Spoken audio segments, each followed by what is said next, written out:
Bom dia a todos. Com a proteção de Deus, declaro aberta a sessão desta Câmara Criminal no dia de hoje, 4 de julho de 2024, quinta-feira, precisamente às 8h01, oportunidade na qual deveremos julgar 33 feitos, além dos 90 finalizados na segunda-feira, 1º de julho, em julgamento virtual. Cumprimento inicialmente o desembargador Glauber Rego e o desembargador Ricardo Procópio. Bem assim, dou boas-vindas à doutora Darcy Oliveira, segunda Procuradora de Justiça, que, como representante do Ministério Público neste órgão fracionário, atuará nesse período sequencial. De igual forma, cumprimento os que estão nos assistindo, seja presencialmente ou por videoconferência, em especial todos os causídicos, e o faço na pessoa do doutor José Maria Rodrigues Bezerra, aqui presente, estendendo a saudação a todos os demais.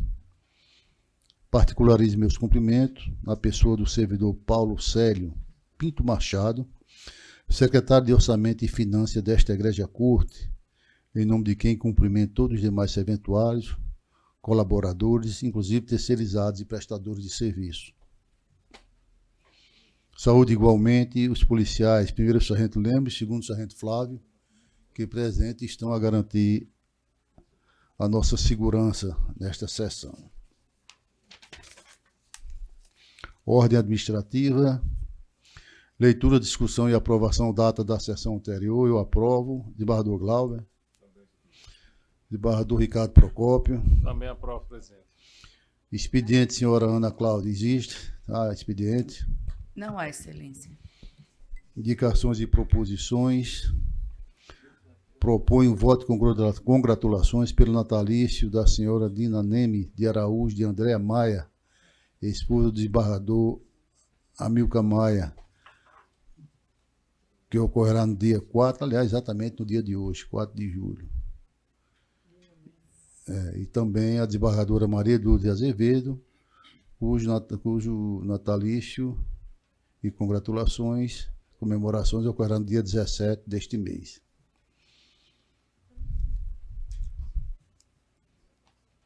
Submeto minhas propostas à votação. Desembargador Glauber. Aprovo, senhor presidente.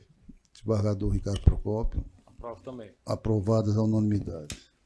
Bom, no ensejo eu gostaria de apresentar a Vossa Excelência o relatório dos julgados desta Corte no primeiro semestre deste ano. Um relatório estatístico elaborado pela redação judiciária com dados coletados em atos de julgamentos e no GPS JUS, conforme entregue a Vossas Excelências. Destaco o total de processos julgados em sessões de janeiro a junho, um total de 2.616 feitos. Outro número emblemático de respeito ao total de atos judiciais dos 3 julgadores da Câmara, no mesmo período, 8.917.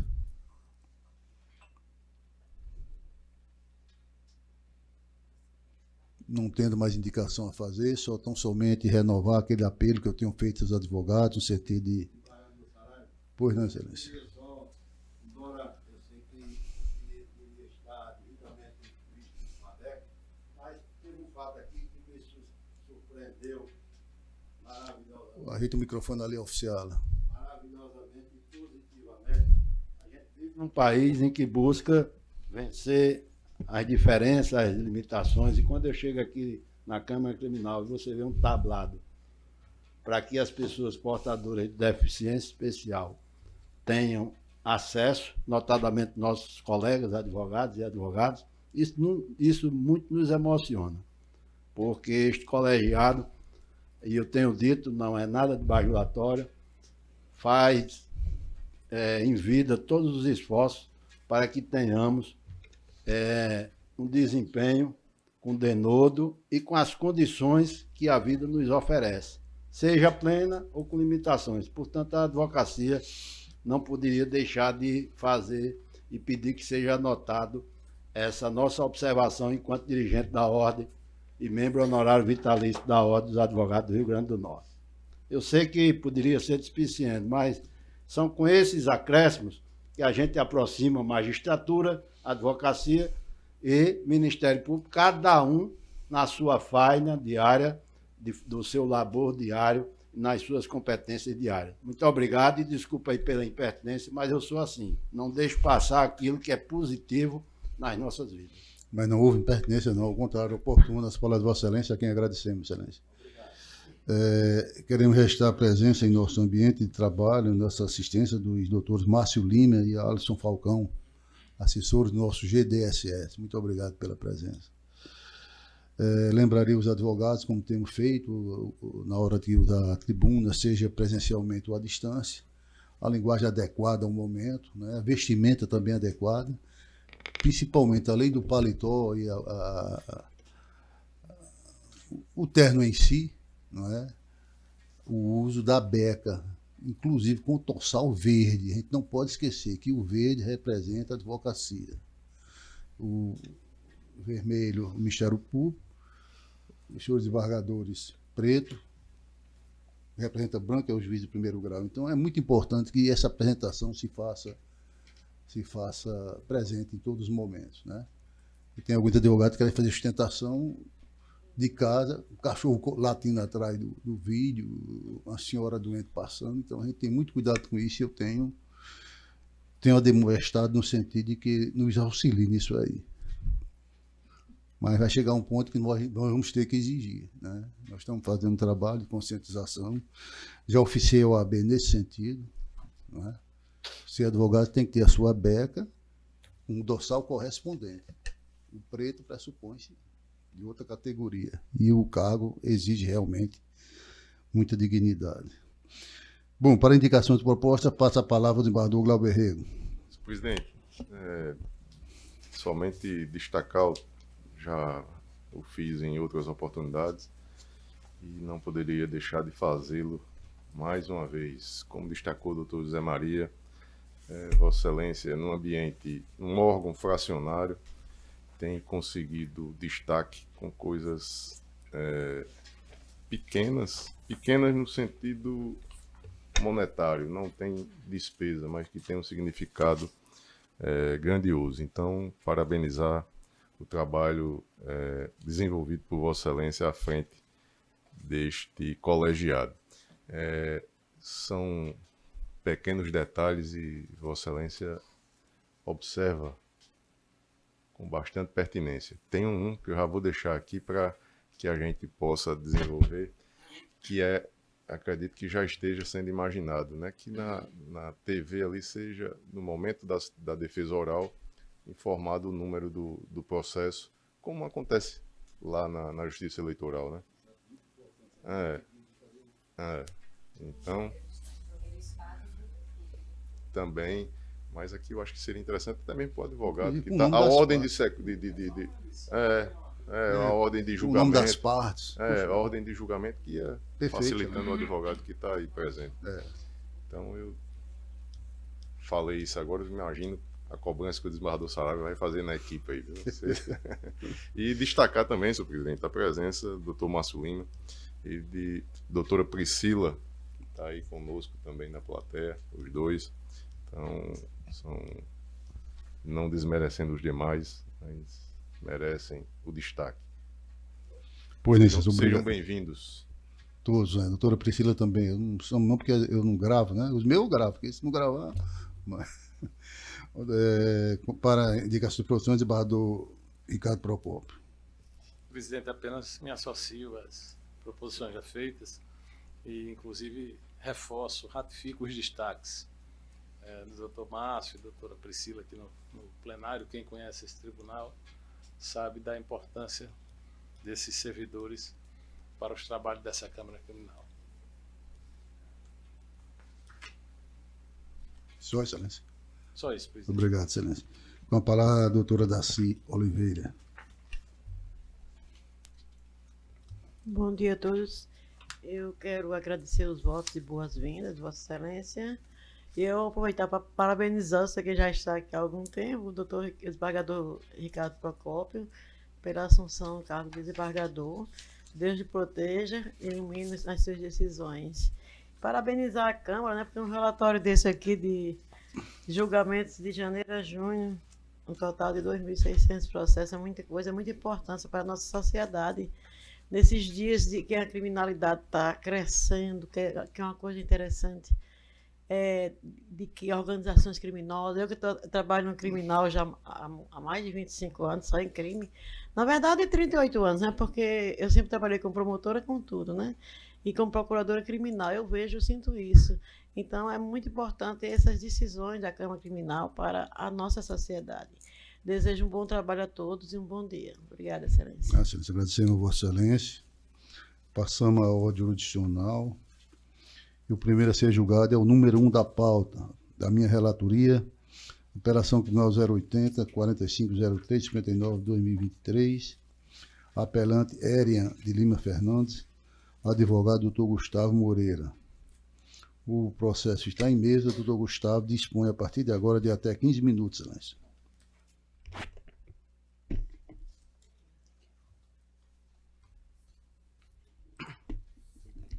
Bom dia, Egregido Tribunal de Justiça do Estado do Rio Grande do Norte. Meus cumprimentos ao desembargador-presidente da Câmara Criminal, Dr. Saraiva Sobrinho. Também os meus cumprimentos ao novo, empossado desembargador Ricardo Procópio, que na oportunidade, é a primeira vez que sustentarei perante Vossa Excelência. Meus cumprimentos também ao desembargador, vice-presidente do Egregido Tribunal de Justiça, Dr. Desembargador Glauber Rego. Meus cumprimentos, Vossa Excelência, aos demais serventuários presentes, assessores, a douta Procuradora de Justiça, doutora Darcy. Realmente, a senhora, devido à vênia, tem uma carreira muito grande, né? Uma carreira que é muito relevante pela história da senhora no Ministério Público. Minhas saudações. E, a respeito das razões do caso em apreço, é importante também frisar que, corroborando com o que o doutor, colega aqui, já também disse a respeito da nobre profissão da advocacia, que nessa sagrada tribuna, nesse espaço conferido à Ordem dos Advogados do Brasil, no momento da sustentação, esse espaço ele é inviolável. E inviolável no sentido de, no mistério da profissão, não se furtar a prestar no seu compromisso uma defesa que seja técnica e que seja apta a desdobrar em resultados favoráveis, em que pese uma observação que a advocacia não é profissão de fim, mas sim de meio. E eu digo isso porque o cliente, quando procura o advogado, ele busca uma esperança, seria uma luz no fim do túnel, um advogado que consiga trazer a situação fática para melhor aplicação e correção do direito que for empregado em sede de primeiro grau.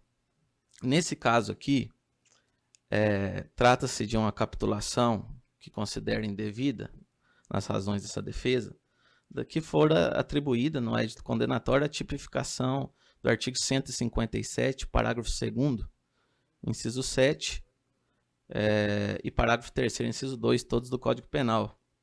Vulgo é conhecido latrocínio. Então, o que ataca aqui a respeitável sentença?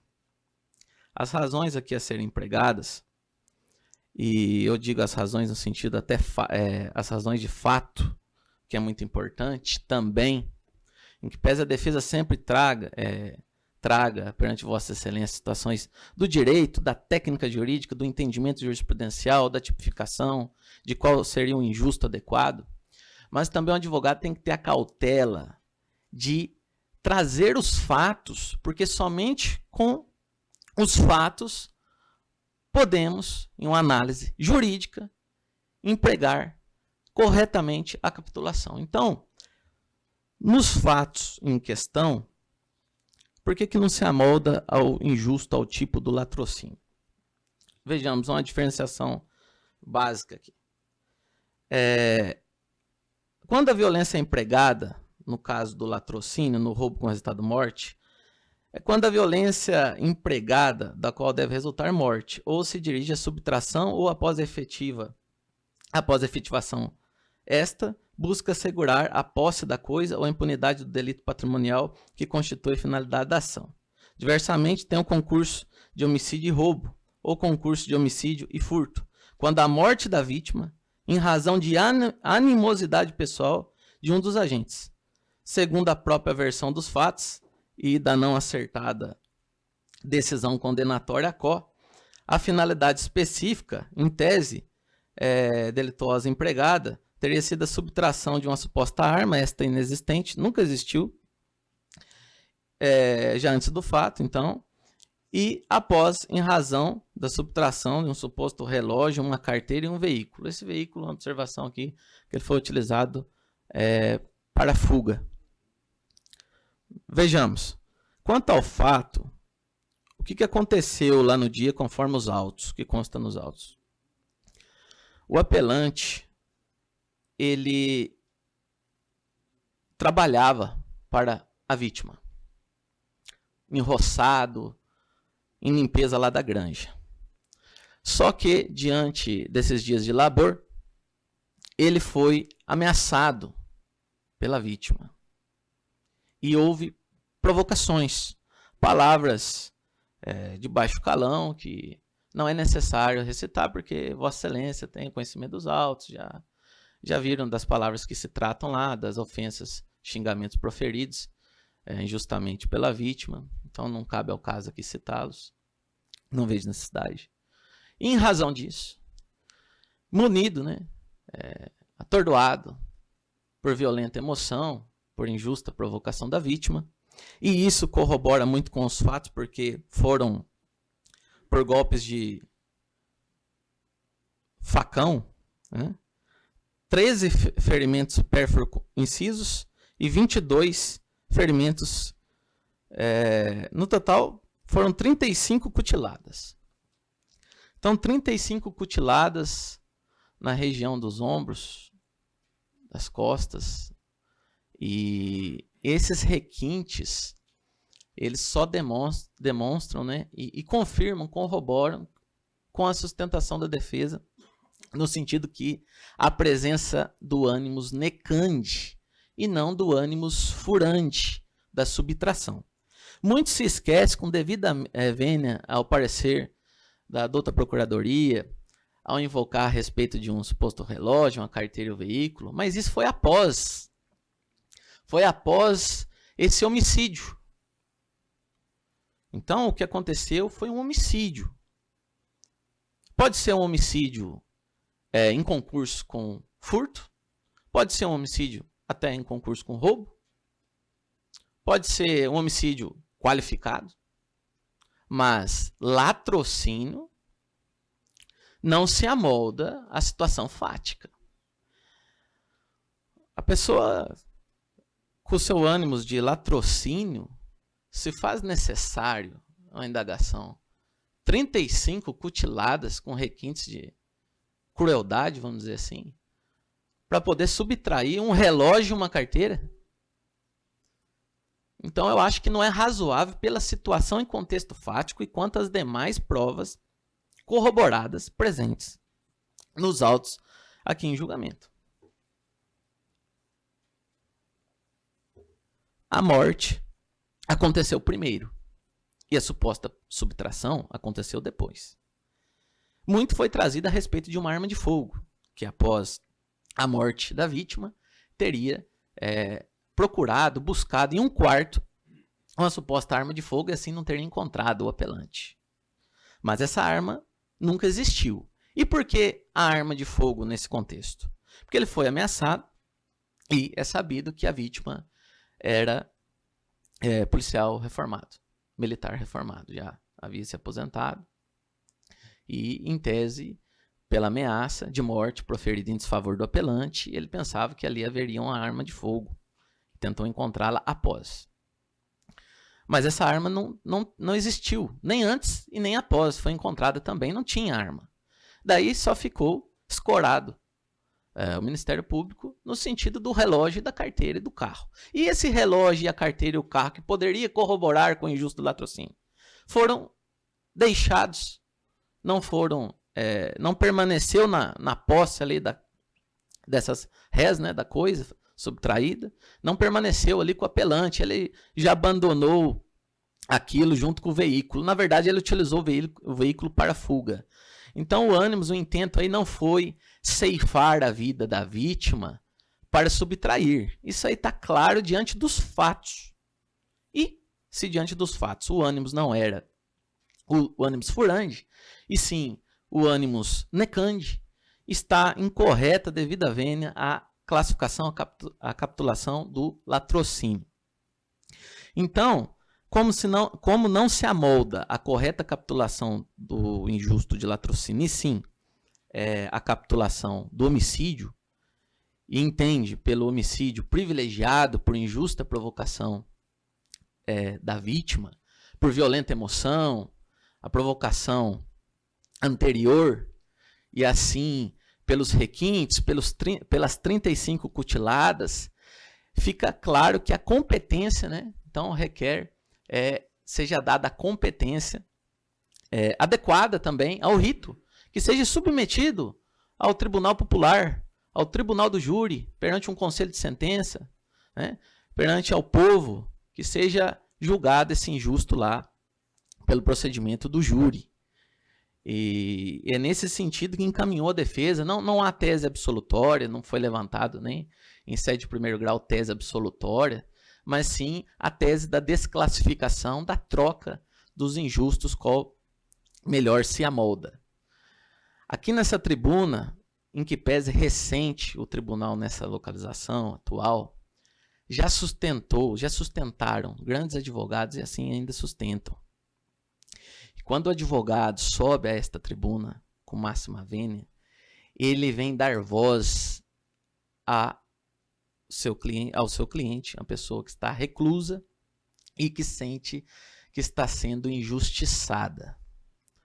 Então, o advogado ele tem que prestar uma assistência técnica que seja, pelo menos, porque não se trata de profissão de fim, mas de meio, que seja suficiente a levantar uma dúvida com ponderações relevantes, verdadeiras.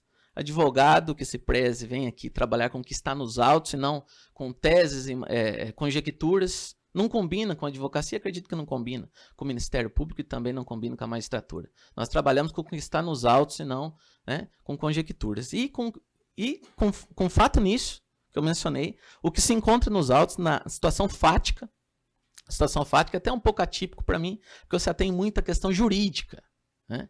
Eu tento trazer mais a questão da capitulação, mas os fatos aqui ajudam a defesa nessa tribuna a corroborar com a tese, a não ficar vazia, para não ficar vazia a tese. Ah, mas pediu a desclassificação, mas o senhor, eu vejo aqui que nos fatos foi subtraído, isso aqui é latrocínio, é uma qualificadora do crime de roubo, a forma qualificada do roubo e foi subtraído, então...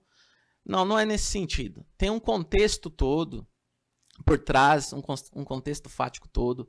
Ele trabalhava nesse local, ele foi ameaçado. Houve aqui um certo momento que, num diálogo lá na cozinha, em volta da mesa, houve umas provocações no sentido que a ex-companheira da vítima disse que a vítima era homem, e por 2 vezes disse: a vítima era homem, a vítima era homem. Então, ali já tinha um contexto todo de provocações também, que consta nos autos, constou na instrução. Isso corrobora ainda mais com a tese da defesa, que não é só uma tese no sentido aqui de tentar, de forma resignada, alterar a decisão mas são argumentos lançados de acordo com a situação fática dos autos e que esta defesa trouxe para apreciação de vossas excelências. Então, ante o exposto, requer o conhecimento e provimento das razões de apelação para retificar, desclassificar a capitulação da respeitável sentença quo, assim também por entendimento anulanda, ordenando a remessa como consectário lógico dos autos para que o réu, o apelante, possa ser submetido no rito adequado e conforme a capitulação mais adequada, seja submetido ao julgamento do Tribunal do Júri, uma vez que se trata de crime contra a vida e não de crime contra o patrimônio, como assim capitulado desde os autos do caderno investigatório do inquérito, assim, na denúncia, o recebimento manteve e a sentença encaminhou nesse sentido.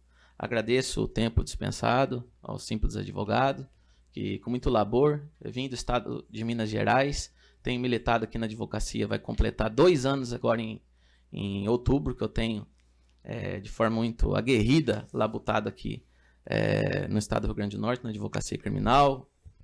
E agradeço o tempo disponibilizado perante Vossas Excelências e um bom dia. Agradecemos a Vossa Excelência e devo dizer que, enquanto relator, encaminhou o voto pelo conhecimento e desprovimento e, resumidamente, relatei, assim, discorri na ementa. Penal APCRIM, latrocínio, artigo 157, parágrafo 2º, 7 e parágrafo 3º, 2 do Código Penal. Édito punitivo. Pleito desclassificatório para homicídio privilegiado. Conjunto provante apto a revelar o dolo da subtração de bens, o ano furande, cutiladas deferida para garantir o sucesso do delito patrimonial. Tese em próximo, deciso mantido, conhecimento e desprovimento. Discorri no voto a respeito da matéria, encaminhei naturalmente aos eminentes colegas, destaquei os depoimentos de 4 testemunhas, depoimento dos irmãos da vítima e alguns outros, e disse o seguinte: com efeito, tendo por inequívoco a materialidade de autoria do delito a partir do BO, auto e recognição, relatório preliminar, laudo em veículo, perícia em local do achado do cadáver, exame de necrópsia, além de outras provas colhidas. Daí resta evidenciado o dolo especificamente quanto o acusado, após ter desferido cutiladas no decurso, adentrou no imóvel à procura de seus pertences pessoais, fugindo do local no carro deste, levando ainda sua carteira e relógio. Ou seja, o intento de cometer o delito patrimonial em face do senhor Francisco André Varela da Silva foi traduzido após se chegar ao resultado de morte. Aí, já fechando, milita em desfavor do apelante, notadamente ao aludido de elementos subjetivos, os depoimentos dos irmãos da vítima, narrando o protagonismo do recorrente no ilícito, bem como seu modo operante. De sorte que eu estou resumidamente encaminhando o voto nesse sentido. Ouço agora o desembargador Glauber Rego. Acompanho Vossa Excelência. Desembargador Ricardo Procópio. Eu vou pedir vista do processo. Pois não. Vossa Excelência me permite. Pois não. Após o voto, o relator, acompanhado pela revisão no sentido de conhecer e desprover o recurso, pediu vista dos autos o desembargador Ricardo Procópio. Senhor presidente, por óbvio que o voto visto trazendo aí um novo cenário, estarei apto a me adequar e mudar, se necessário, o voto. Também, da mesma forma. Eu acompanho o relator. Pois não, da mesma forma, Excelência. Obrigado, Excelência. Agradecendo a Vossa Excelência.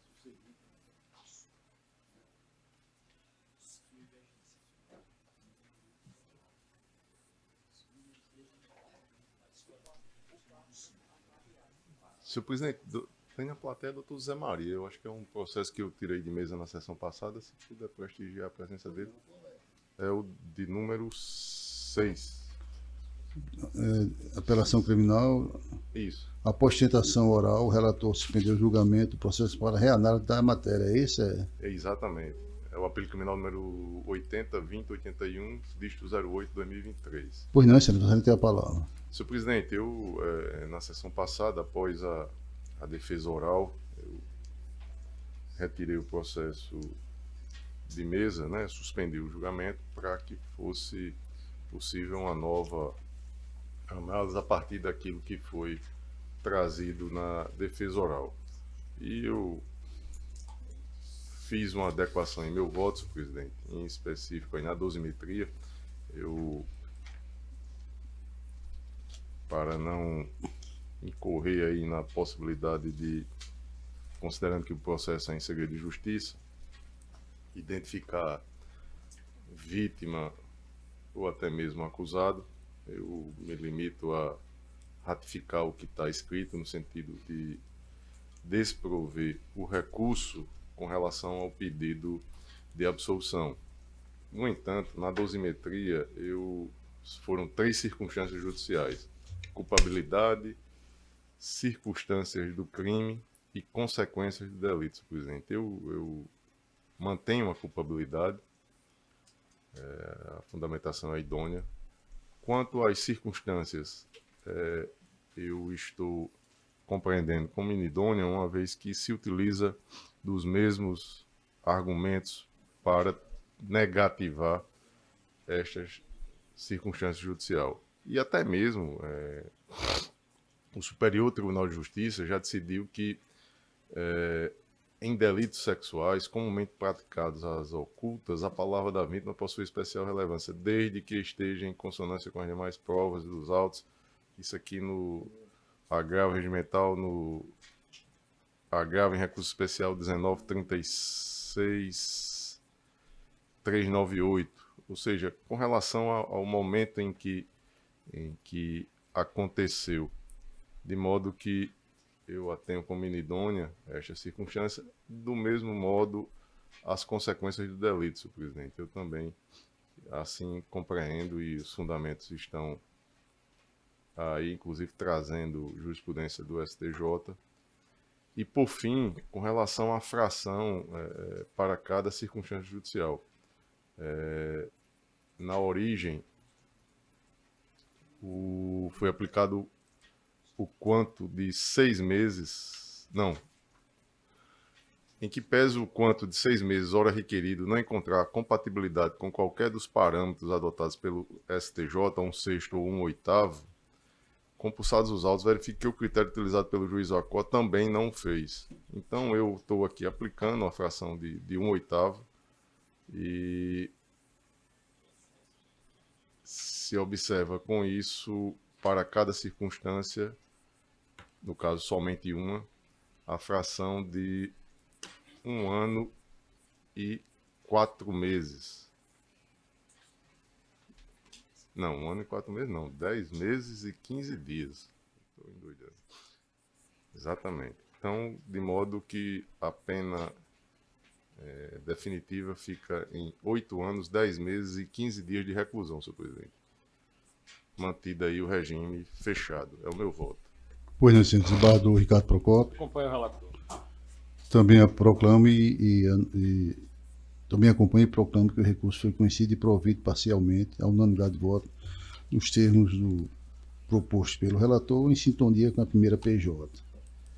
E destacar, senhor presidente, a importância, né, do trabalho do advogado, a presença, a defesa oral. Né? Então, parabenizar o doutor José Maria aí pela...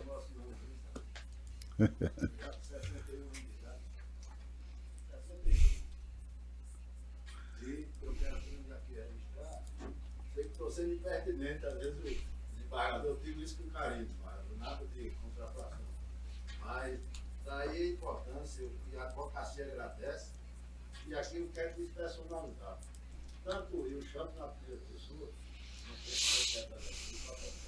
tanto os apóstolos Ricardo, Saraiva, quanto o Paulo, quando vem uma sustentação, não porque foi José Maria, mas proficiente, Vossa Excelência honra em retirar do palco. Isso é muito significativo para a gente, porque isso nos anima a permanecer naquilo que nós sabemos fazer e procuramos aprender a fazer. Me desculpe pela invertência, mas eu queria estar cedo e conseguir.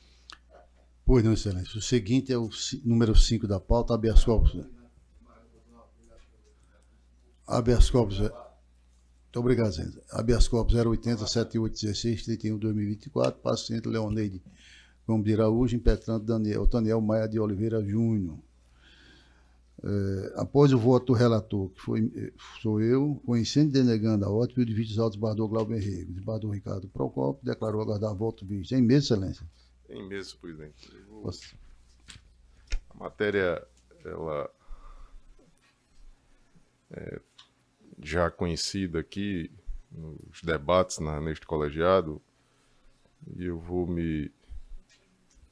fiz a juntada do voto visto, mas eu vou pedir permissão para fazer um destaque aqui de alguns trechos no meu voto, senhor presidente. E já rogando venha, Vossa Excelência, para ousar divergir de Vossa Excelência, mantendo a coerência com a posição que tenho adotado nesta matéria. Que se restringe à possibilidade de conversão da prisão preventiva em domiciliar nos termos dos artigos 317, 318, inciso 5, 318-A do CPP e, em específico, a jurisprudência do Egrégio Supremo Tribunal Federal no HC coletivo 143641.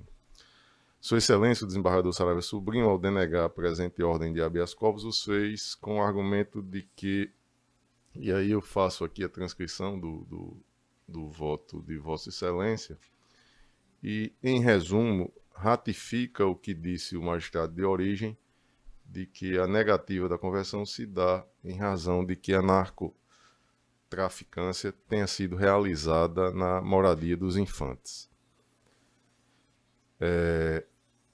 E aí eu faço aqui a transcrição dos dispositivos legais do CPP que permitem essa conversão e prossigo dizendo que, com o devido respeito ao entendimento divergente de Vossa Excelência, no caso concreto, tenho a compreensão de que se impõe a concessão da ordem, haja vista que não comporta exceção prevista no habeas corpus coletivo 143641.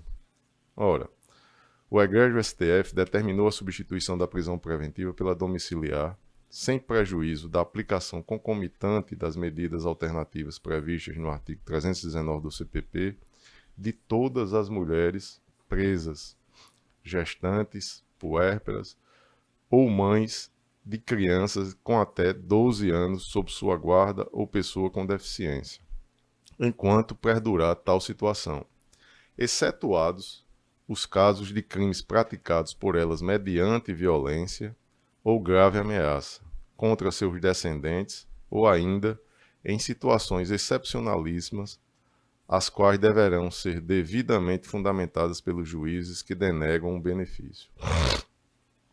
Compulsando os autos, constato que, de fato, a paciente comprovou ser genitora de 2 filhos menores de 12 anos, e de 25, 36, 38 e 93, e que o crime a ela imputado, qual seja tráfico de drogas, não foi cometido com violência ou grave ameaça, tampouco contra suas crianças, fazendo com que preencha os requisitos para que lhe seja concedida a prisão domiciliar, desde que não haja situação excepcionalíssima capaz de afastar tal substituição, e no presente caso não há.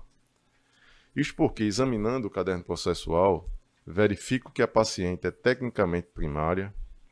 Eu digo tecnicamente porque ela teve uma acusação de porte de arma, e aí firmou a NPP, cumpriu as condições e já houve a extinção da punibilidade. Possui bons antecedentes e que não há indícios, ao menos por hora, de que possua alto cargo ou função de destaque em eventual rede de traficância. Ademais, como destacado pelo impetrante, um dos filhos da paciente faz tratamento de saúde por possivelmente ter autismo ou hiperatividade, mas não ainda possui diagnóstico fechado e tem dificuldades além das comuns às crianças da mesma idade. ID 25, 36, 88 e 92. E, não obstante a autoridade coatora negue a prisão domiciliar sob o argumento de que a paciente submete as crianças à exploração da mercancia ilícita, assegurando restar configurado situação excepcional em que, abro aspas, o delito fora praticado, em tese, no local de moradia dos 2 infantes, mostrando-se a prisão um mecanismo voltado à tutela da criança, com vista ao princípio do melhor interesse, fecho aspas, não existe nos autos nenhuma demonstração ou afirmação de que o crime era praticado na presença das crianças. Uma com 7 e a outra com 2 anos de idade, mas tão somente a presunção de que, sendo o tráfico supostamente feito na residência, restaria configurado uma violência voltada contra as crianças e que justificaria a retirada da genitora dos cuidados de seus filhos. Entretanto, há que se observar e prevalecer, independentemente da presença e cooperação da cunhada nos cuidados na criação dos menores, hoje a irmã do esposo da paciente é quem tem administrado aí os cuidados dos infantes. O fato de que inexistem circunstâncias aptas a justificar a excepcionalidade do afastamento da mãe dos filhos menores. Isso é o que deve ser observado. Os cuidados maternos e o seu acompanhamento no desenvolvimento dos filhos é um direito assegurado constitucionalmente e em tratados e convenções internacionais de que o Brasil é signatário. No mais, a paciente é primária, não existem notícias de que fez uso de violência ou grave ameaça e nem que tenha posição de destaque no contexto do tráfico. Eu faço questão de repetir isso. Outro detalhe, não menos importante, o pai das crianças está preso preventivamente e responde a acusações de crimes diversos. E eu tive o cuidado de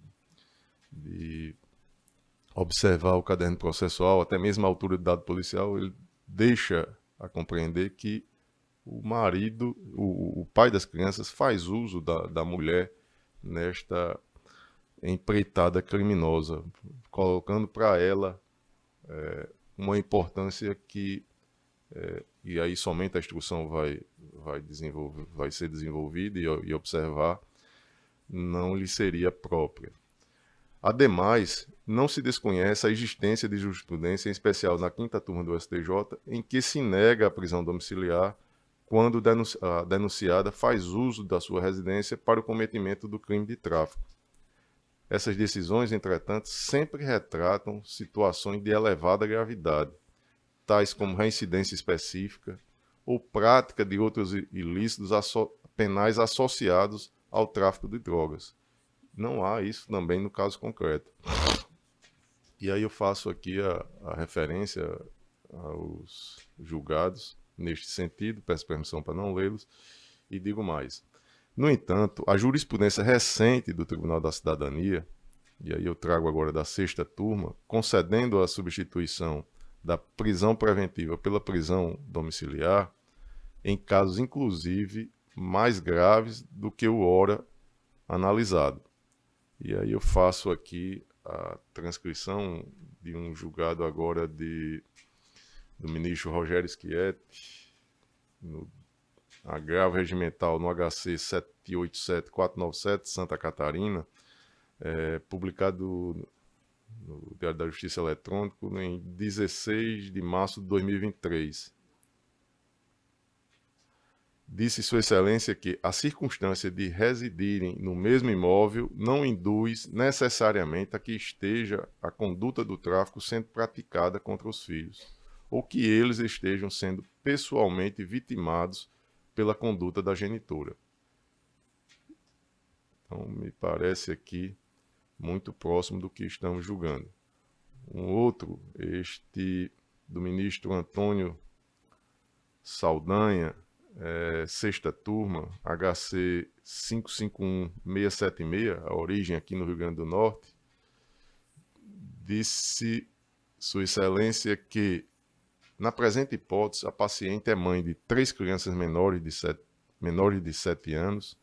O fato narrado não foi exercido mediante emprego de violência ou grave ameaça. Não houve prática de delito contra a sua descendência e não transparece nenhuma circunstância excepcional a justificar o afastamento dos preceitos normativos e jurisprudenciais expostos.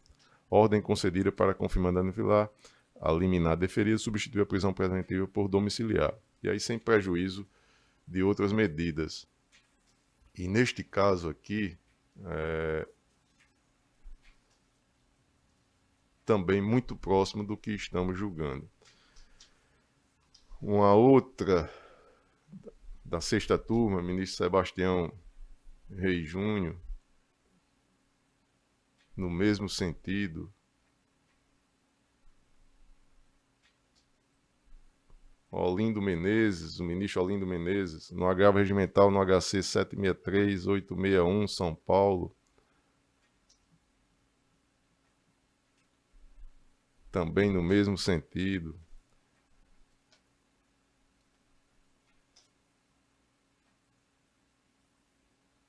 Um outro aqui, ainda do ministro Olindo Menezes, desembargador convocado do TRF da 1ª Região, 6ª turma, julgado em 13 de setembro do ano 2022.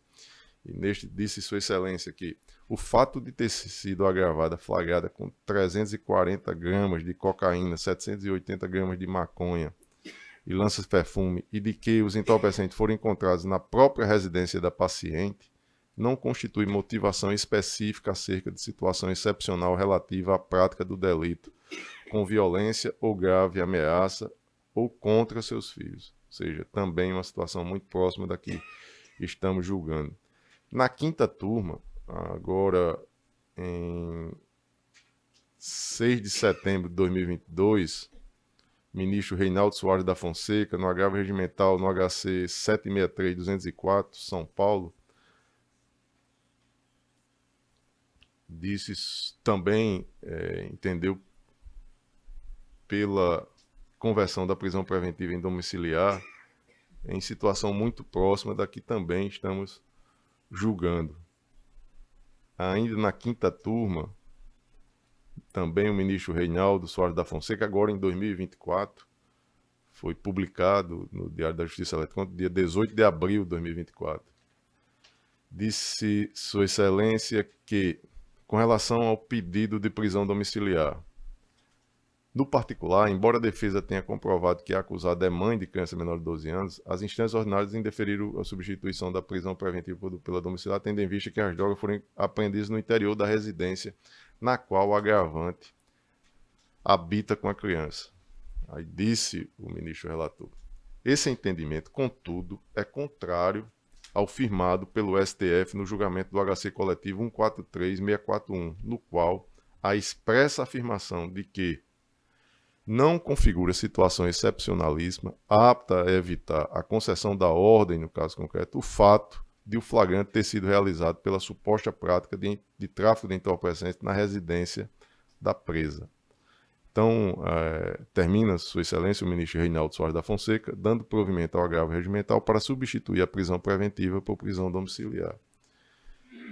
Colaciono ainda trechos de decisão, e esse aqui, para mim, é o marco nesta matéria, inclusive de mudança de posição aqui, né, neste colegiado, senhor presidente.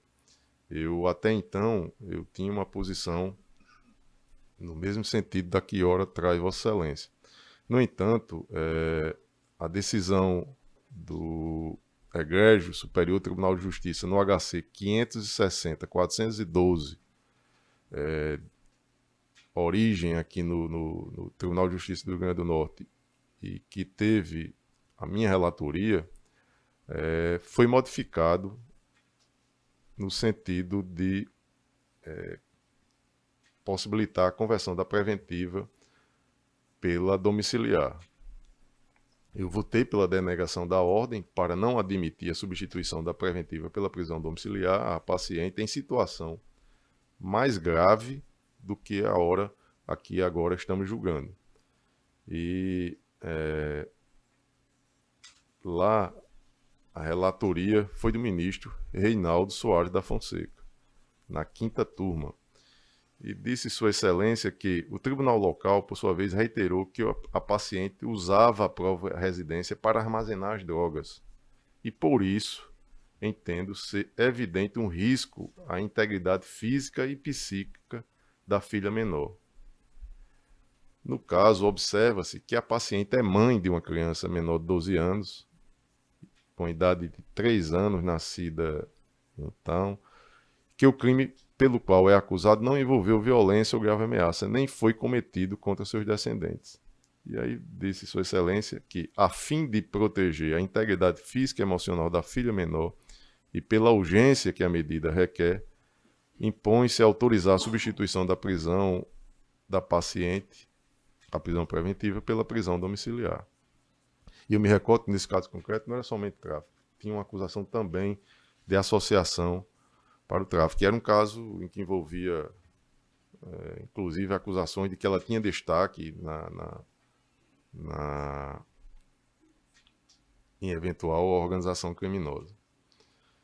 Existem ainda, no mesmo sentido, decisões monocráticas recentes, HC 924-614, Santa Catarina, ministro Ribeiro Dantas, publicada agora, dia 28 de junho de 2024, HC 916-358, São Paulo, relatou o ministro, a decisão do ministro Antônio Saldanha Palheiro, dia 25 de maio de 2024, publicado, HC 897024, Minas Gerais, ministro Joel Ilan Paciornik, publicada agora dia 14 de março de 2024. HC 887923, Paraná, ministra Daniela Teixeira, publicado 8 de fevereiro de 2024. Todos no sentido de que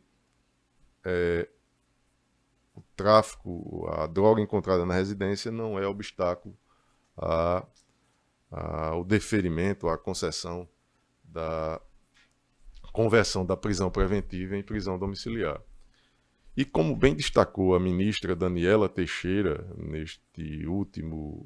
nesta última decisão que fiz referência, abro aspas, a colocação da paciente em prisão domiciliar não visa a tutela da liberdade da mãe, mas a proteção à primeira infância, nos termos da Lei 13.257/2016, o Estatuto da Primeira Infância, e da Lei 13.769/2018, e ao cumprimento do preceito constitucional de prioridade absoluta dos interesses e na proteção de crianças e adolescentes, conforme se depreende do artigo 227 da Carta Magna, fecho aspas.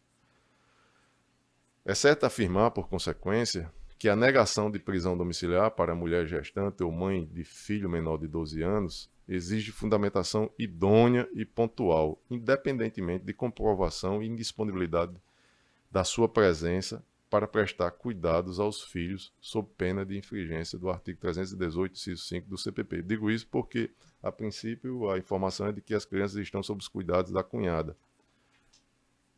No entanto, não há nos autos essa comprovação da indispensabilidade da presença da mãe, que é presumida.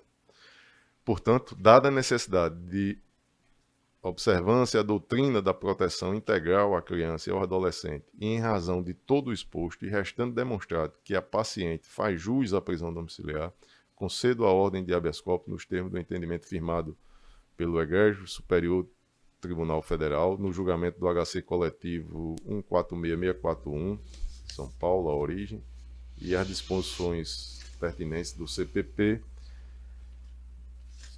E é isso, presidente.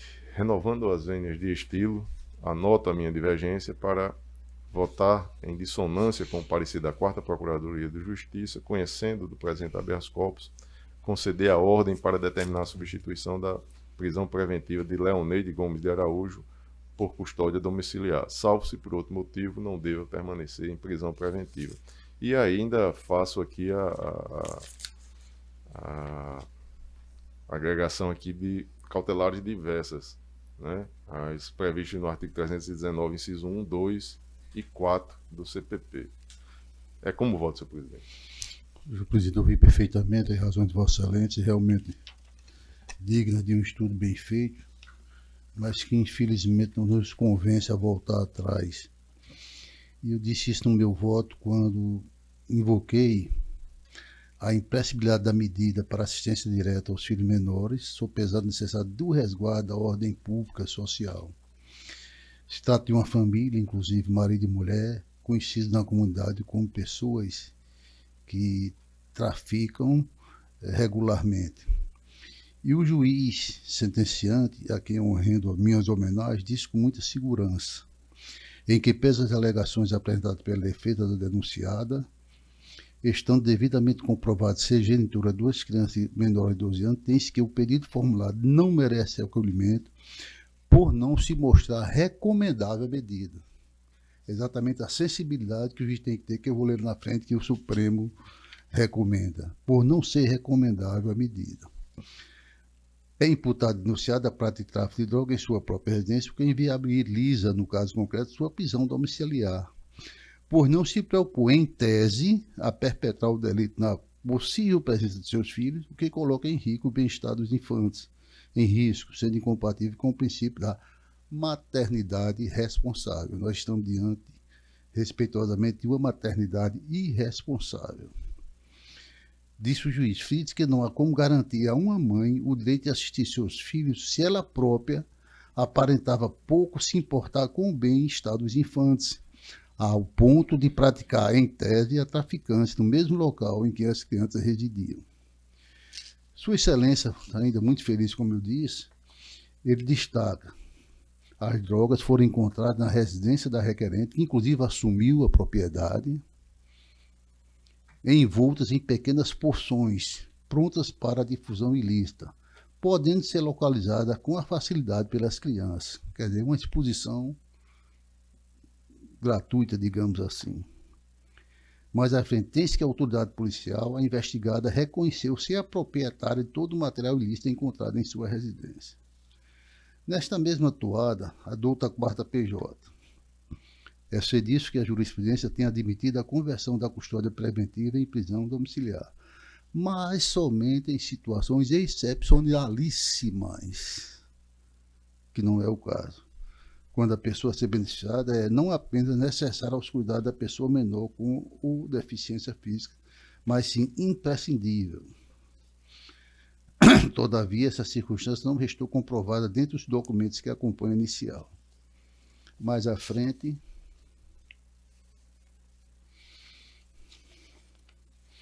disse Sua Excelência a quarta Procuradoria, portanto, ausente a prova da imprescindibilidade, eu disse imprescindibilidade da presença materna, sobressai o direito-dever do Estado de recolher à prisão aqueles que transgridem a norma penal.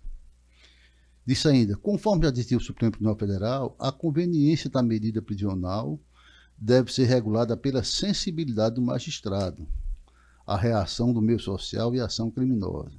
E, neste particular, a fundamentação apresentada é indicativa de que a paciente não dispensa cuidados aos filhos.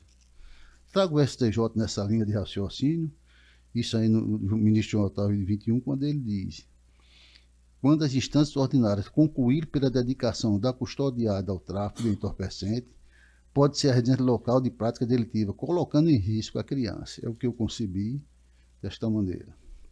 Logo, extrai-se a proficuidade da mantença do encarceramento ante a gravidade concreta em modus operandi, narcotraficância, realizada na moradia dos infantes. Daí sobressaindo o periculo libertatis. Então, e concluí no final dizendo o seguinte: não fosse o bastante, trate insurgente quanto mais, consoante apontou o magistrado da Cor no decreto subjugado, a qual ostenta outras incidências criminosas, voltando em tese a delinquir desta vez com a perpetração em tese do delito de tráfico de drogas, oportunidade na qual foram apreendidos diversidade de entorpecentes.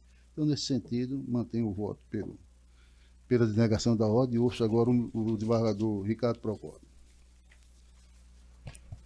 Presidente, Arnaldo Glauber, ouvi atentamente as razões do voto do relator e as substanciosas razões do voto divergente. E a questão parece-me que é saber se o caso que estamos a julgar enquadra-se na exceção aventada no precedente, no julgado do Supremo, julgado do habeas corpus coletivo 146641. E parece-me que a construção trazida no voto divergente, a meu juízo, é a mais acertada, porque a exceção para não aplicação da prisão domiciliar em casos que tais é quando o crime foi praticado com violência, grave ameaça, ou contra os próprios infantes, porque ao fim e ao cabo, como enfatizado na decisão trazida no voto divergente da ministra Daniela Madeira, a proteção não é a liberdade da paciente, não é a liberdade de quem está sendo acusado de cometer crime, mas aos próprios infantes. E penso eu, em qualquer circunstância, em regra, afastar a mãe dos seus filhos será sempre uma medida mais gravosa. Eu acho que é aquela história do remédio terminar sendo mais forte do que o veneno. Nós sabemos que existem mães que vivem no meio da rua com seus filhos, nas cracolândias e tal. E seguramente não é o que se quer. Esse não é o mundo ideal, mas é um mundo real. E eu estou fazendo a comparação apenas para mostrar que essas crianças que vivem no meio da rua ainda conseguem escapar desse mundo infernal, digamos assim, porque estão ao lado de suas mães. Né? Não há como duvidar dessa triste realidade. No caso concreto, nós temos uma criança com 8 anos, ou seja, está na faixa de idade da primeira infância, que é o que prevê a lei com vistas à proteção dessa criança, e temos ainda uma situação mais gravosa, que é uma criança com 2 anos com sinais de que é portadora do transtorno do espectro autista, cujos cuidados reclamados são muito maiores. E não há nada, penso eu, mais próximo do ideal para uma criança do que a simples presença da mãe. Claro, haverá riscos, sim, como milhares de crianças que vivem residindo ao léu nas ruas deste país imenso, correm risco.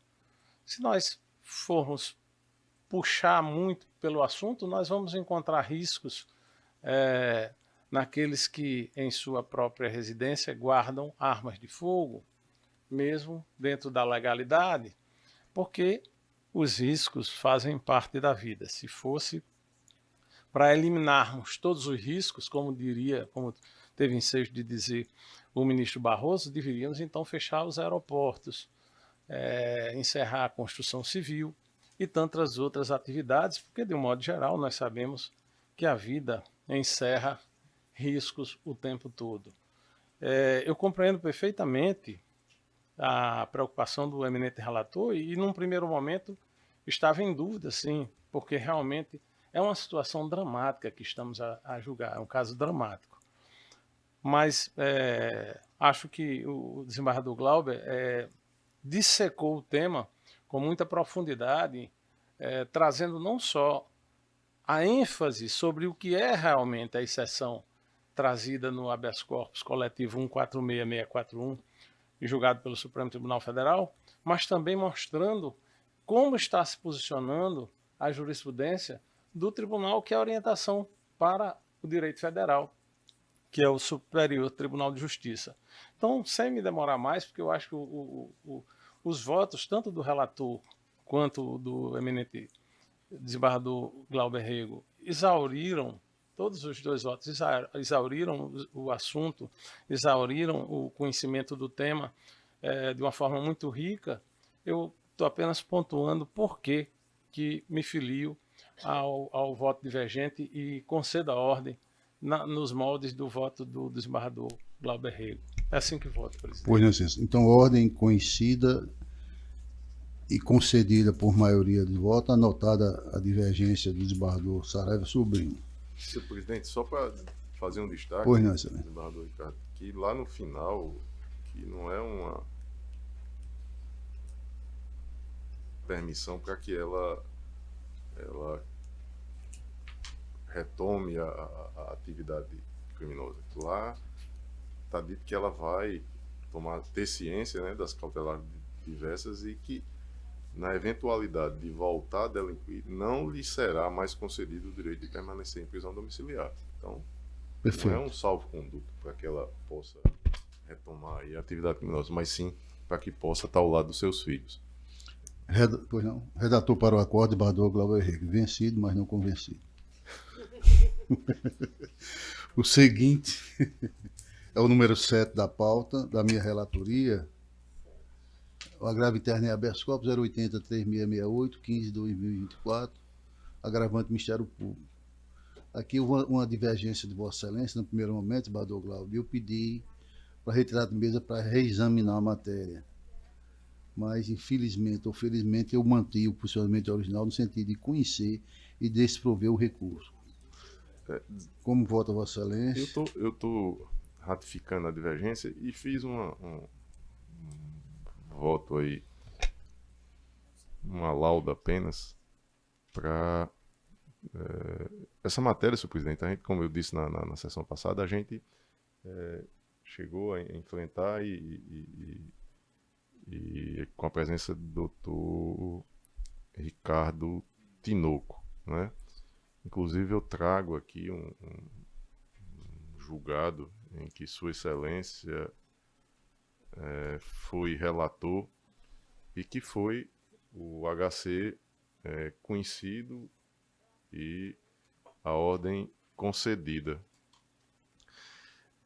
É que, como eu digo, e aí com a devida vênia, para mais uma vez ousar divergir de Vossa Excelência, as repercussões do direito subjetivo envolto ao indulto natalino na liberdade de locomoção do paciente, uma vez que este contempla a possibilidade de extinção da punibilidade, excepcionalmente, entendo que é possível concluir que o habeas corpus surge como meio, uma ação adequada, própria, para submeter a matéria a este colegiado, ainda que haja, e não se desconhece, um recurso próprio para se insurgir contra eventual indeferimento na origem. Até mesmo, senhor presidente, e esse eu acho que é o principal ponto, para que o prosseguimento do rito ele permita, possibilite, ainda que ao final não se conheça da ordem, mas que se conceda de ofício nos termos do artigo 654, parágrafo 2º do CPP. E aí eu estive refletindo, e por que não conceder de ofício agora já? É porque o limite deste agravo é se o provimento é para o prosseguimento ou não do habeas corpus. E até mesmo para que tenha as informações do magistrado e também o parecer do Ministério Público. E o indeferimento da inicial não permitiu que tenha nos autos nem as informações e nem o parecer. E as informações seriam necessárias até mesmo para aferir se houve a perda do prazo do recurso próprio, né, se ele satisfaz os requisitos para o indulto. E aí sim, se fosse o caso, conceder a ordem, como já fizemos aqui no HC 807178, DIS 32, ano 2023, ou, se for o caso, se a Câmara evoluir, não conhecer da ordem, conceder de ofício. Bagacei e deneguei a ordem, monocraticamente. Neste caso. Neste caso. Não é o indeferimento, porque ele está se insurgindo contra o indeferimento. Né?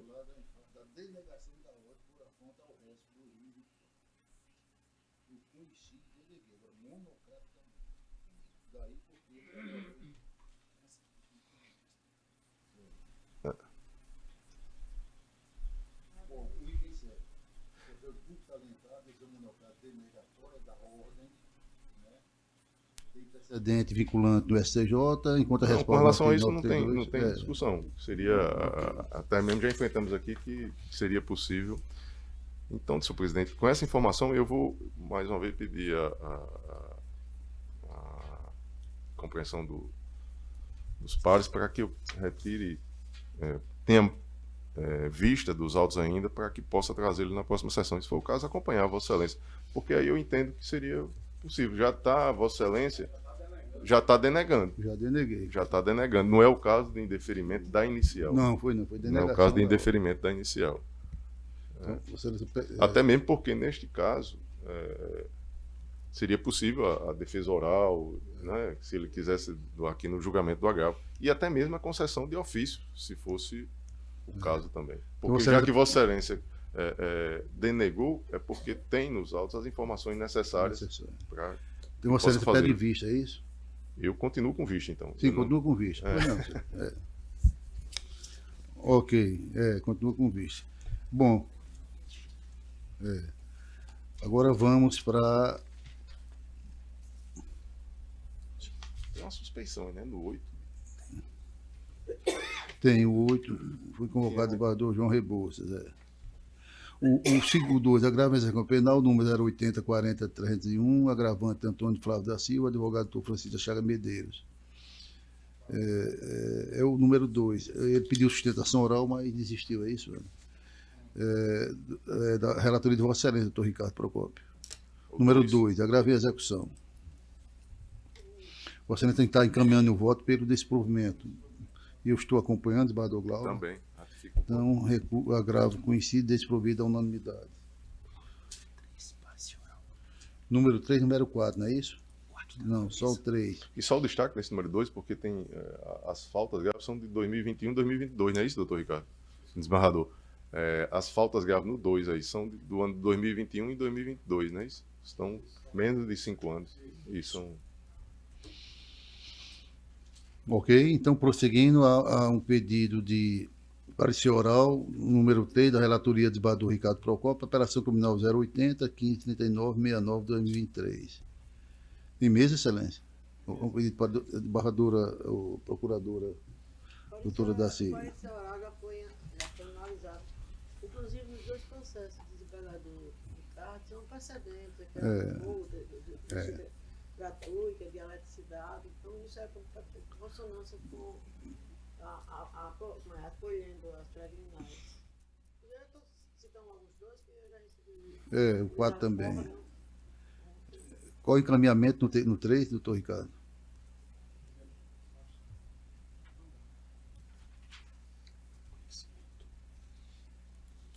Não conhecimento anotado, anotação aqui.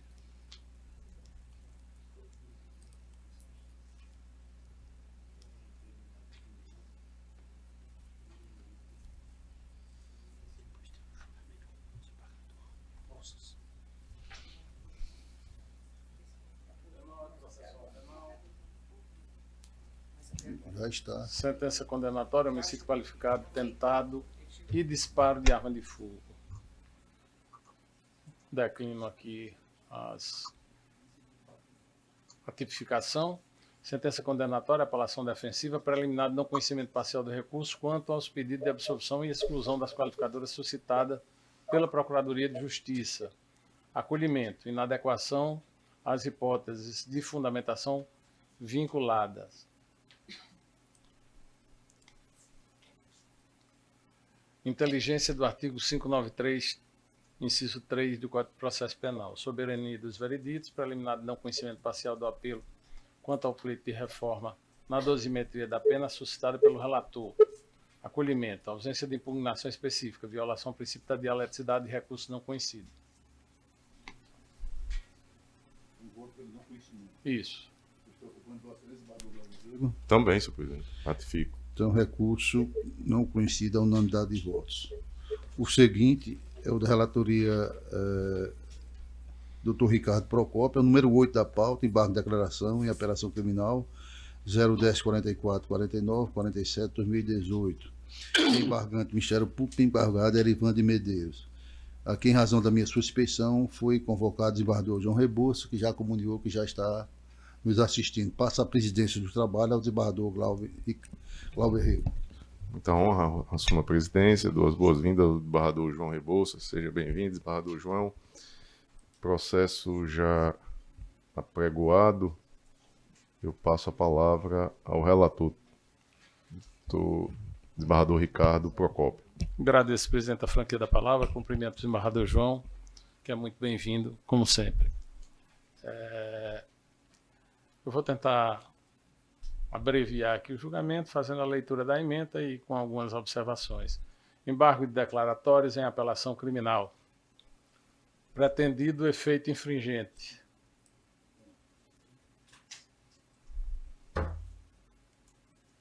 Alegada omissão no julgado. Desculpem. Não ocorrência. Inexistência de qualquer dos vícios do artigo 619 do Código de Processo Penal. Impossibilidade de rediscussão da matéria. Elemento volitivo não evidenciado com a necessária certeza a partir das provas coligidas. Manutenção da sentença absolutória em observância ao princípio do indúbio pro réu. Embargos desprovidos.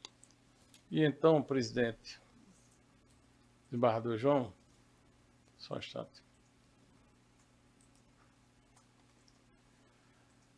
Eu quero só pontuar que, na verdade, o Ministério Público está tentando fazer dos embargos de declaração a segunda apelação, tentando rediscutir o que já foi julgado. A rigor demonstra aqui no voto que a matéria que está sendo suscitada nos embargos foi discutida, foi debatida e foi deliberada no julgamento da apelação. E é por isso que eu estou negando provimento aos embargos. Assim que voto, presidente. Desembargador João Rebouças, como vota Vossa Excelência? Bom dia a todos os colegas da Câmara Criminal. A satisfação de estar aqui mais uma vez. Bom dia, doutora Daci Oliveira, procuradora de Justiça, os servidores, advogados. Como sabemos, o desembarque de declaração não se presta à rediscussão da matéria já apreciada e decidida, como bem pontuou o desembargador Ricardo Procópio. Existe a alegada omissão no julgado. Por isso, eu acompanho Sua Excelência. Eu também acompanho. Proclamo o resultado. Processo julgado à unanimidade nos termos do voto do relator. Obrigado, desembargador João. Forte abraço. Devolvo a presidência ao desembargador Saraiva Sobrinho. Eu recebo muita honra. Obrigado a todos. Eu peço permissão para me retirar. Eu acho que não tem mais nenhum outro processo que eu esteja vinculado. Tem não, Excelência. Eu agradeço, inclusive, a presença e a presteza de Vossa Excelência de nos atender. Muito obrigado. Obrigado a todos e boa sessão. Bom, passamos o julgamento em bloco. Temos o 1433, faltando o voto do desembargador Glauber Rego. Por favor, Excelência. 33 eu já votei. O 14, senhor presidente, eu gostaria de um destaque para a gente. O 33 não está aparecendo, não. Só confirma isso, né? 33. Eu vou estar aqui, acompanho o relator. Porque na tela não está sendo atualizada. Está faltando é o seu. O 7 é esse que continua com vista, né? Continua com vista. Eu vou esperar. Ok, já atualizou, agora deu certo, né? Estava faltando o seu. Agora, o 14, senhor presidente, é essa questão da multa, né? Isso do desembargador Ricardo. Que Sim. A Câmara Criminal, me parece, não tem uniformidade ainda na sua posição. Eu, em um primeiro momento, eu tinha essa que é apresentada no voto do desembargador Ricardo Procópio, que inclusive faz referência a um julgado em que fui relator. No entanto... Esse é o que eu estou mandando baixar em diligência? É o 14. Nós temos 3 varas de execução penal, 3 magistrados excelentes, doutora Cíntia, doutor Zé Vieira e doutor Henrique Baltazar. Aqui o recurso é do Ministério Público e a decisão é do doutor Zé Vieira. E o que fez o doutor Zé Vieira lá? Teve o pedido de progressão. O requisito objetivo, e isso chama atenção, doutor Ricardo, é de 8 de junho de 2023. Ou seja, desde então ele já tinha a fração de cumprimento de pena de 2/5 e os requisitos objetivos, as informações são de que tem comportamento excepcional. E aí, quando foi o parecer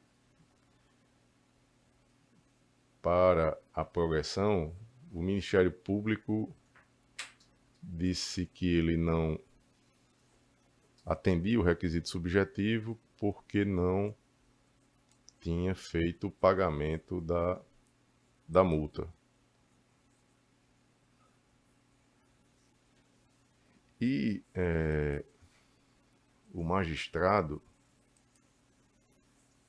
na sua decisão que deferiu a progressão, ele disse o seguinte, deixe-me ver se eu consigo localizar. Disse Sua Excelência, cumpre salientar que, entre mentes, a manifestação do Ministério Público pela intimação do apenado para comprovar o pagamento da pena de multa, fato é que inexiste previsão legal, precedente qualificado ou revestido de força vinculativa capaz de obstar a progressão de regime em decorrência da ausência do pagamento da condenação por dias multa. Por isso, não se vislumbra impeditivo na análise imediata da concessão do presente benefício, sem prejuízo na determinação, igualmente, das diligências pertinentes à satisfação de tal modalidade de pena, que também sobre o apenado recai. Ou seja, o magistrado, ele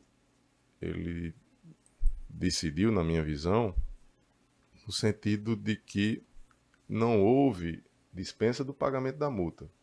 Ele tem os requisitos objetivos e subjetivos satisfeitos para a progressão.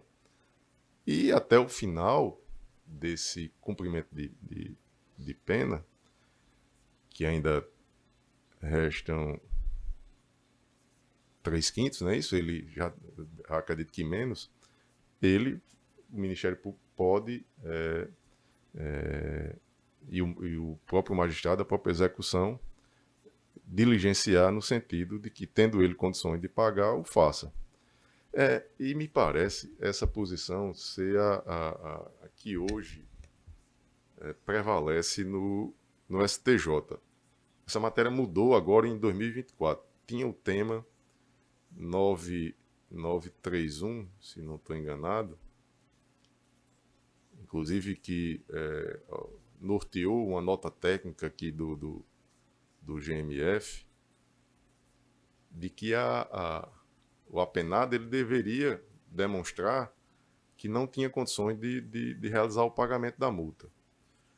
No entanto, essa questão foi revisitada na terceira sessão do STJ, agora em 28 de fevereiro de 2024, no julgamento dos recursos especiais 2090-454, São Paulo, 2024-901, São Paulo. E aqui eu trago isso no julgado agora do ministro Ribeiro Dantas, na 5ª turma, publicado agora dia 15 de maio do ano 2024, no agravo regimental, no recurso especial número 21.18.258, Rondônia.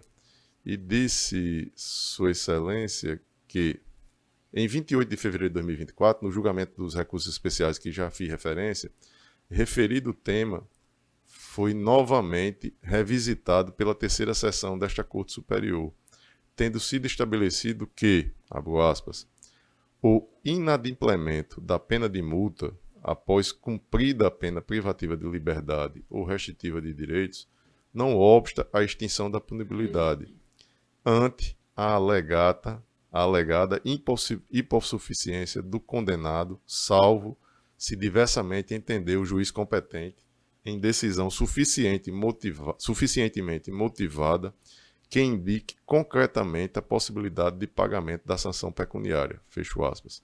Aí disse Sua Excelência o ministro Ribeiro Dantas. Assim, com base na orientação atual desta Corte, é ônus do Ministério Público comprovar que o réu tem condições de pagar a multa. Ou seja, lá na origem, o Ministério Público não fez essa demonstração de imediato. a diligência que é sugerida no voto do desembargador Ricardo, o próprio magistrado já deixou em aberto, dizendo ele que até o final do cumprimento da pena é possível que o Ministério Público comprove as condições de satisfação, né, de pagamento, e que o apenado seja instado a fazê-lo. Então, eu não sei, desembargador Ricardo, eu estava refletindo, pedir vista, porque o desembargador Saraiva tem decidido monocraticamente essa matéria, então o debate não acontece aqui. Eu tenho trazido e não tenho encontrado divergência na posição que tenho apresentado, que é no sentido de que, não havendo essa demonstração pelo Ministério Público de que ele tem condições de pagar, não há impedimento à progressão. E fiquem abertos, e nos meus votos, que já submeti aqui à Corte, eu faço um destaque de que a hipossuficiência é transitória, não havendo obstáculos à eventual apuração quanto à atualização da condição financeira do agravante daqui para frente e a possibilidade de pagamento da pena de multa até o final do cumprimento de sua pena. Tudo a ser acompanhado no curso da execução. Providências estas a serem tomadas pelo juízo competente, sem prejuízo à progressão de regime. A preocupação que trago e renovo a informação é de que, no caso concreto, o requisito objetivo é de 8 de junho de 2023, ou seja, há mais de um ano. Mais de um ano não, hoje mais de um ano, já é o 4 de julho hoje. E aí essa pessoa ficar ainda dentro do sistema, que já é superlotado, né, Desembargador, presidente, eu sou muito sensível a argumento. Meu compromisso, quero que seja com acerto, não com erro. Então eu vou pedir vênia e permissão para tirar de mesa o processo. Para a gente afinar o discurso. Exatamente, eu acho que é importante. A primeira ideia que eu tenho, a ideia impulsiva, digamos assim, reativa, é que a multa é uma pena. Não é? Então, já houve condenação tal. Então, repito, a ideia que me vem de pronto, já feita, é que teria que o acusado, o apenado, cumprir a pena, pagando a multa, ou provar que não pode fazê-lo. Isso é o que eu pensei e penso, em princípio. Mas quem tem que dar a palavra não sou eu. É quem tem, por função constitucional, o dever de padronizar, de uniformizar o entendimento, a interpretação do direito federal. Se o STJ está com essa compreensão e no intuito de aperfeiçoar o nosso julgamento coletivo, eu tiro de mesa, presidente, dou uma analisada mais detida para que a gente possa ter, até para manter a posição, mas com maior segurança. Eu, inclusive, parabenizo Vossa Excelência, porque Vossa Excelência foi muito feliz, não poderia ser diferente, quando exatamente disse isso aqui, na emenda. Multa, unidade de implemento é liberada da pena de multa ou óbito a concessão do direito à progressão de regime. Necessidade de intimação do reeducando para que comprove, quem tem que comprovar ele a situação financeira. Não é dispensar por dispensar. Não posso pagar, não pode pagar, então pronto, não paga, né? Então foi isso que me fez acompanhar, mais interessante. Como eu digo, é a minha primeira ideia, mas eu quero que a minha primeira ideia esteja de acordo, a última ideia, que é que vai prevalecer, esteja de acordo com o ordenamento. E o ordenamento tem por base a jurisprudência dos tribunais superiores. E só uma informação, dos três que são magistrados excepcionais, como destaquei, sim, o doutor Henrique tem essa posição mais restritiva. Os demais, doutor Zé Vieira e doutora Cíntia, não. Mas o sistema prisional, ele é do Estado do Rio Grande do Norte. Ele não, então, quem está em determinado presídio tem um tratamento diferente daquele outro. Então, não pode. Essa preocupação que tenho, visão do desembargador Saraiva Sobrinho, ela não é compatível com o que diz a terceira sessão do STJ, uma posição mais recente, agora, como eu disse, de fevereiro de 2024, que essa obrigação de comprovar, de demonstrar que ele tem condições de satisfazer o pagamento, é do Ministério Público, e não do apenado, até porque ele, dentro da unidade prisional, tem suas limitações, né? E quem conhece o sistema, não são poucas. Mas eu parabenizo o desembargador Ricardo e me coloco aqui, como digo, ao colegiado. Se eventualmente a minha posição restar vencida, não terei nenhuma dificuldade em formar esse esforço aí para trazer uma uniformização necessária a essa matéria. Pois não, então 14 retirado de mesa para só de revisão mesa pelo para- próprio relator. Trarei na próxima sessão, presidente. Fica à vontade, excelência. E só informação, desembargador Ricardo, o julgado que eu fiz referência é o agravo regimental no RESP 21.18.258 de Rondônia. Esse foi o relator ministro Ribeiro Dantas. Ok. Tá Agora anotado. de 15 de maio de 2024. Tá anotado, desembargador. Pois não, excelência. Então, em segmento, o 31 está faltando voto, Vossa Excelência, doutor Ricardo Procópio. Não sei se É habeas corpus, né? já foi lançado, é Deve um ter habeas sido corpus. lançado já recente, né? Porque ontem eu tinha visto. Só confirme, por favor. Só um instante, desembargador. O 32 não, Não mesmo, tá? adiado, a É, pedido do advogado. Acompanha aqui, está prejudicado, né? E o 32. O 31, como. 32. O 32 não mesmo. Pronto, então, ordem conhecida e ordem prejudicada a unanimidade de voto, é isso? Bom, os demais, eu consulto Vossa Excelência, relatores, se mantém o voto. Inclusive, com relação aos feitos dos demais colegas, eu mantenho o meu voto e acompanho o que foi lançado por Vossa Excelência, o desembargador Ricardo, Também. desembargador Cláudio, desembargador Ricardo, os demais. Teve um que eu fiquei vencidos no habeas corpus. Acho que foi pelo. Eu conhecia. Qual foi? Qual é? Aquele. Não sei se é o 29. Pelo menos o registro aqui estão Não todos. tem divergência, não. Tem não, é. Estava vendo um aqui, mas. 31. Desculpa. Então foi não, 32 foi o último seu da unanimidade também. 33, aliás. 33. Ok. Acho que concluímos, né, presidente? Exatamente. Todos estão já votados, nos termos do voto do relator, unanimidade. E assim sendo, não havendo mais feito em mesa, a próxima sessão ocorrerá dia 11 de julho, no horário regimental. Agradecemos a todos e, acima de tudo, a Deus por nos proteger na desenvoltura dos trabalhos. Muito obrigado.